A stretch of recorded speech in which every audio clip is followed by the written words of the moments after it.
무서운 이야기를 듣거나 갑자기 기온이 뚝 떨어지면 소름, 오돌토돌 피부에 이렇게 확 올라오는 닭살, 모공각화증인데요. 색소 침착을 만드는 거는 내가 괜히 거의 다- 건드려가지고.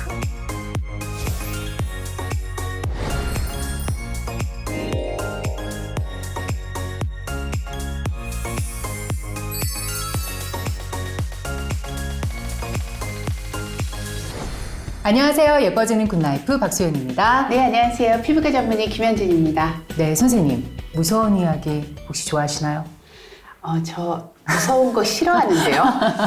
네. 저도 무서운 이야기 별로 안 좋아하는데요. 근데 특히 그런 사람들이 무서운 이야기를 갑자기 듣거나 또 기온이 이렇게 좀 뚝 떨어지는 낮은 곳으로 가면 온몸에 갑자기 확 올라오는 게 있잖아요.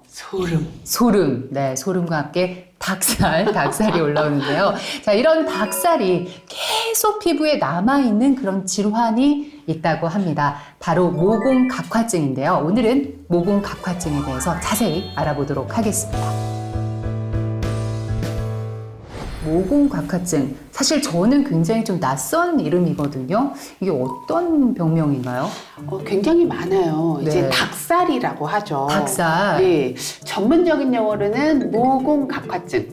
모공에 각질전이 차는 거예요. 각질전이. 네, 각질이 이렇게 동그랗게 쌓여 있는 거예요. 구멍마다.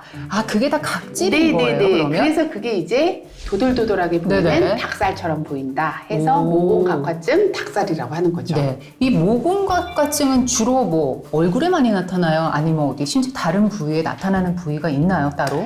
되게 많이 나타나는 부위가요. 네. 여기 팔. 이런데, 네, 그다음에 등 같은데, 네네. 다리 같은데 이런데 굉장히 많이 생기고요. 이렇게 만졌을 때 두들두들하니까 네네네. 기분이 좀 안 좋다. 이거 어떻게 치료 안 되냐 물어보시는 분들 많죠. 그렇죠. 아니 우리가 아까도 얘기했지만 뭔가 무서운 이야기를 듣거나 갑자기 기온이 뚝 떨어지면 사실 이렇게 팔 같은데 이렇게 소름이 돋으면서 닭살이 오돌도돌 올라오기는 하잖아요. 갑자기 확 추워질 때도. 확 추워질 때. 그럼 그때 일어나는 그 닭살의 원인과 실제로 모공각화증으로 일어나는 닭살, 이게 뭐 원인이 같은 건가요? 다른 건가요? 같은 거는 아니겠죠. 네. 왜냐하면 닭살은 계속 지속이 된단 말이에요. 그런데 그렇죠. 네. 소름이 끼치거나 추웠을 때는 닭살처럼 확 올라왔다가 금방 가라앉죠. 그렇죠. 네. 그거는 이제 우리가 신경 전달 물질이나 이렇게 신경에 의해서 이제 털이 꼿꼿하게 쓰는 거예요. 네. 그랬다가 이제 금방 풀어지는 거고. 일시적으로 일어나는 그렇죠. 현상. 이거는 정말 모공 구멍마다 각질 마개가 팍 네. 생기는 거죠. 이 모공각화증은 사실은 유전 질환이에요. 유전이요? 네. 그러니까 이게 유전이라는 네. 게 엄마 아빠한테 있어서 꼭 나한테 생기는 게 아니라 엄마 아빠한테 발현되지 않더라도 나한테 발현이 될 수가 있어요. 숨어있다가. 숨어있는 유전인자라는 게 있거든요. 어쨌든 뭐 유전의 영향을 받아서 모공각화증이 좀 일어날 수 있다 이렇게 또 말씀을 해주셨는데 뭐 그 외에 또 뭐 원인이 있을까요? 제가 봤을 때는 우리 환자들 중에 여드름이 굉장히 심하다거나 아토피가 심하다거나 네네. 이런 것들 때문에 모공각화증이 같이 발현되는 경우가 굉장히 많아요. 네. 아무래도 이제 여드름이나 아토피가 스트레스 받거나 이제 잠을 못 자거나 이런 것 때문에 조금 더 심해지고 네. 그것 때문에 간접적으로 모공각화증이 심해질 수는 있겠지만 모공각화증이라는 질환 자체가 뭐 그런 것 때문에 더 심해진다라는 연구는 아직은 없는 것 같아요. 그러니까 스트레스를 받았다, 과로를 했다고 해서 모공각화증이 생기는 건 아니다라는 거죠. 네. 자, 그러면 일반적으로 이렇게 오돌토돌 뭔가 피부가 이렇게 일어나는 현상 외에 또 다른 뭐 이렇게 피부적으로 어떤 증상이 따로 또 있을까요? 그래서 이제 추가적으로? 우리 환자들이 보면 이거를 네. 가만 놔두지를 않아요. 이거를 자꾸 뜯습니다. 그렇죠. 뜯고 그러니까 싶잖아요. 이게 각질전이 네. 있다 보니까 뜯으면 알갱이가 나와요. 어머나. 네. 그러니까 이제 습관적으로 심심할 때거나 이제 아니면 학생들 같은 경우에는 공부를 할 때 이렇게 뜯게 돼요. 그래서 하나. 이런 말씀드리기 뭐한데 약간 또 쾌감이 있습니다. 또 그런 게. 제가 그랬다는 건 아니지만. 뜯으면 근데 네. 문제가 생길 수 있겠죠. 그래요. 문제가 왜냐하면 되나요? 그게 상처가 되니까 그게 더 빨갛게 되고 네. 색소 침착이 될 수도 있고 네. 이제 심하면 그 부위에 세균 감염 같은 게 될 수가 있고. 그러니까 제가 봤을 때 제일 문제는 이 모공각화증을 뜯어서 색소 침착되는 경우 굉장히 많아요. 그래서 굉장히 지저분해집니다. 자, 근데 이게 처음 시작될 때는 뭐 그렇다고 치지만 이제 점점 증상이 가만히 두게 됐을 때 또 심해질 수가 있잖아요. 그러면은 뭔가 어떤 양상이라든지 신호가 이렇게 나타나는 게 있을까요? 처음에는 그냥 오돌도돌한 것 같다가 네네. 그 오돌도돌한 게 더 심해지는 거죠. 일단 네. 더 심해지고. 네, 다행히 이게 가렵거나 아프거나 이런 증상은 없어요. 오, 너무 다행입니다. 네. 그러니까 치료가 당연히 도움이 안 되겠죠.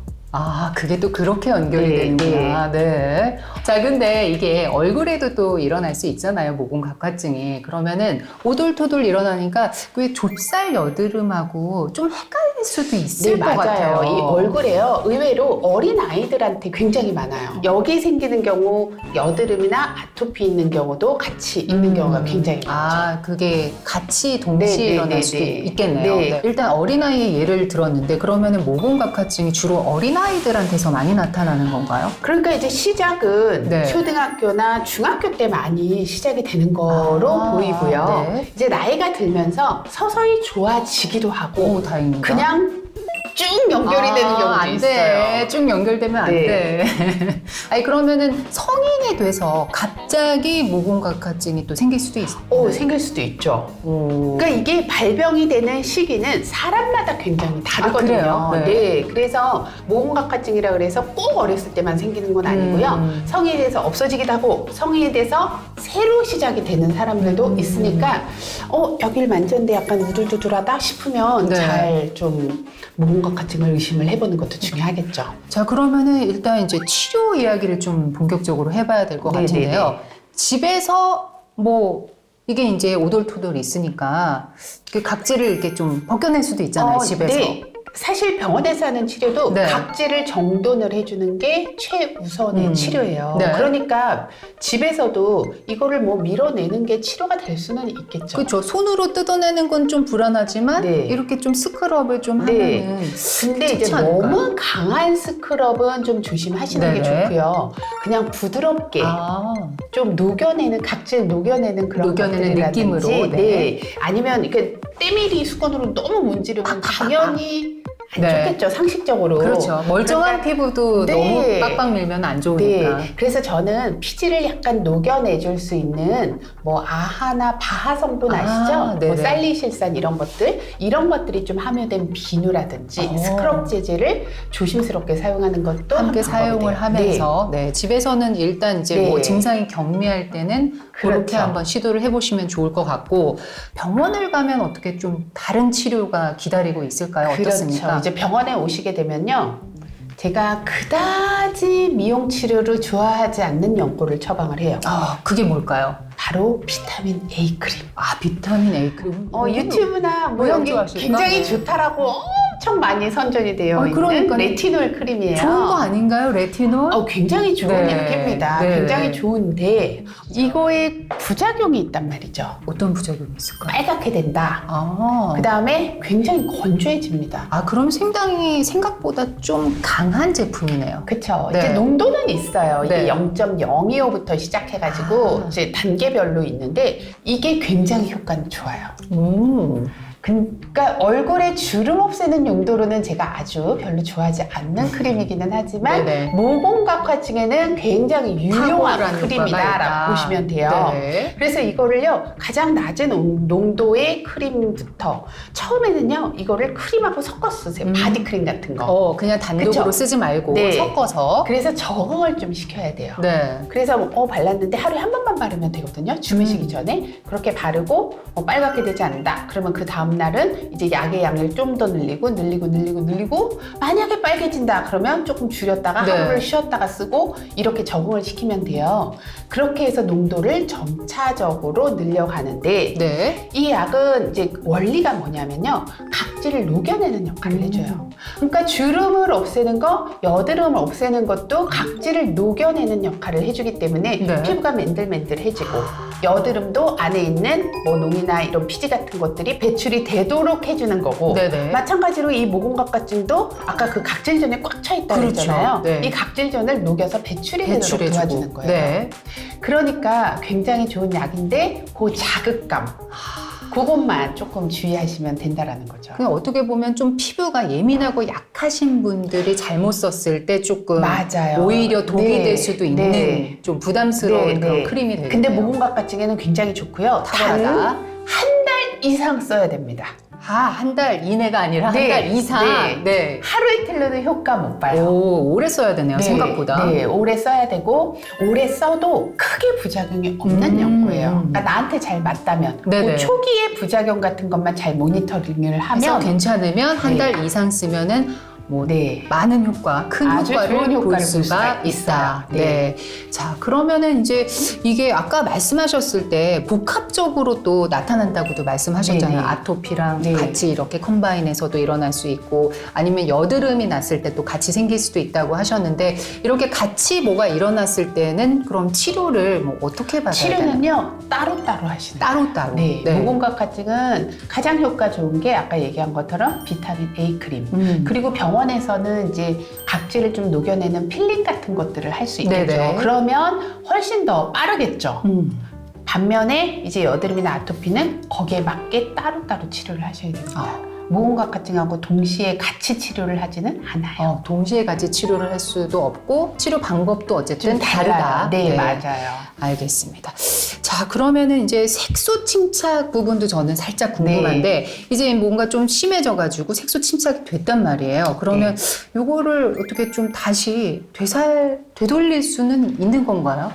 색소 침착이 됐다면 네네. 이게 돌아오는데 시간이 꽤 걸려요. 그러니까 특히 몸 같은 경우에는 얼굴보다 재생력이 더 느리거든요. 몸이요? 네. 만약에 색소 침착이 됐는데 나는 비용을 별로 들이고 싶지 않아 하면 그냥 내버려 두시면 돼요. 그냥요? 그러니까 끓지 않고 그러니까 긁으시면 안 돼요. 긁지 말고. 네. 모공 어차피 색소 침착을 만드는 거는 제 손가락이에요. 결국은. 걔가 문제가 있는 게 아니라 내가 그러는 네, 거예요. 그렇죠. 내가 거의 괜히 다 건드려가지고. 그냥 부었으면 색소 침착까지 되지 않는데 네. 이게 다 제거를 했기 때문에 그렇게 생기는 거거든요. 네. 그래서 그냥 내버려두면 시간이 걸리지만 돌아오지만 네. 그냥 나는 조금 더 빨리 돌아오게 하고 싶어. 그러면 그때도 마찬가지로 비타민 A 크림 그 비타민 하고 병원에서 하는 네. 필링 그리고 또 한 가지는 비타민 C 전기이온 영동법. 네. 비타민 C가 처음 들어보는데요? 뭐냐면 미백 효과가 굉장히 그렇죠. 좋다는 건 좋죠. 알잖아요. 그거를 병원에서는요 이온화를 시켜가지고 피부에 침투를 하는 거예요. 아니 그러면은 이렇게 병원에 가서 뭐 진료를 받고 치료를 받으면은 생각보다 쉽게 이제 치료를 받을 수 있는데 혹시 그냥 모공각화증인데 그냥 둬버려. 에라 모르겠다. 이러면은 그냥 자연적으로 혹시 소멸되기도 하나요? 나이가 들면서 자연적으로 좀 체질이 바뀌면서 없어질 수도 있지만 네. 사실 그 체질은요 내가 그냥 평생 갖고 가는 경우가 더 많아요. 그리고 이제 증상이 없다 그랬잖아요. 통증이 있거나 가렵거나 이런 게 없기 때문에 그냥 그러려니 하고 사셔도 큰 문제가 없는 병이긴 합니다. 이게 뭐 다른 병으로 발전을 하거나 네. 이런 것들은 없기 때문에 그런 건 아니기 때문에 너무 스트레스 안 받고 사시는 게 저는 제일 중요한 것 같아요. 오늘 진짜 오돌토돌 피부에 이렇게 확 올라오는 닭살, 모공 각화증에 대해서 아주 자세하게 알아봤는데요. 오늘 이 영상 함께 해주신 분들이 더 예뻐질 수 있는 방법이 있다고 들었는데요. 굿나이프를 구독, 알림 설정, 좋아요 해주세요. 네, 그렇습니다. 자, 예뻐지는 굿나이프 뭐 궁금한 점 있으시면 댓글 많이 남겨주시고요. 저희는 다음 시간에 다시 찾아뵙겠습니다. 여러분, 예뻐지세요.